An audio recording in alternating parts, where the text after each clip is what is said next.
meget gerne have, fordi sådan en her, en fløjte, den kan jo altså gå hen og have ret afgørende betydning i en fodboldkamp. Et enkelt pift, ja, det kan jo forvandle en sejr til et nederlag. Ja, man må sige, det er i topfodbold altafgørende, at fløjten den er i trygge og kompetente hænder hos en dommer. Nu skal vi have kåret årets dommer 2009, og til at varetage den opgave, ja, der har vi fundet en mand, der engang har været verdens bedste med fløjte. Tag godt imod Peter Mikkelsen.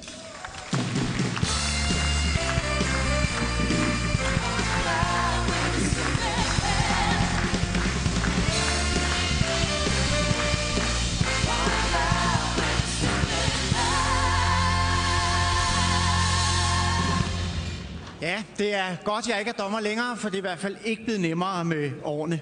Fokus er blevet større på kampens neutrale opmand, og med alle de tv-kameraer, vi har rundt omkring, med et hurtigere spil og den opmærksomhed, så skal dommerne vurderes nu helt ned i den mindste detalje.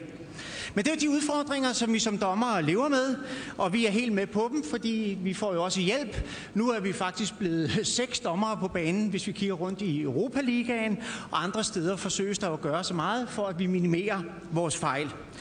Ligesom med landsholdet og med vores klubhold gør vores dommere det rigtig, rigtig godt internationalt. Det bliver til flere og større vigtige opgaver, og det har årets dommer også klaret. Og derfor er vi nået til, at årets dommer 2009 skal kåres, og de nominerede er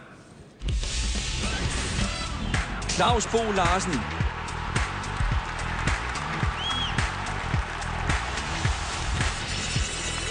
Lars Christoffersen,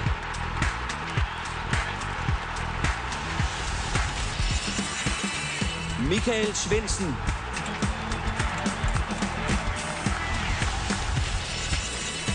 Jakob Kehlet,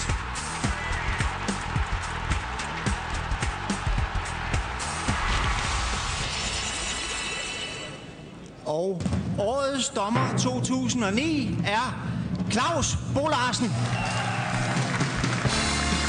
Han er en af UEFA's absolut bedste, respekterede og vældigt af spillere og klubber, både herhjemme og i udlandet. Årets dommer 2009, Claus Bo Larsen.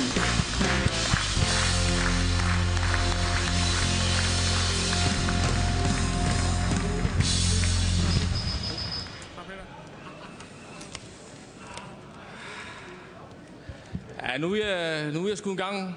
Jeg er sgu målløs. Jeg plejer at have fat på Stotte og Lars Olsen og de forskellige en gang imellem, men selv Stotte kan jeg ikke snart til nu. Jeg vil gerne sige tusind tak til dem, der har stemt på mig, og jeg er hammerstolt. Men ikke mindst tak til mine gode lindommer, Sønderby, Anders Nørstrand, og ikke mindst til alle dem, som gør en god ting for dansk fodbold. Tak for alt sammen.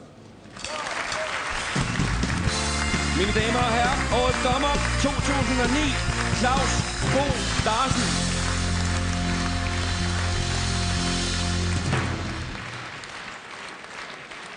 I aften har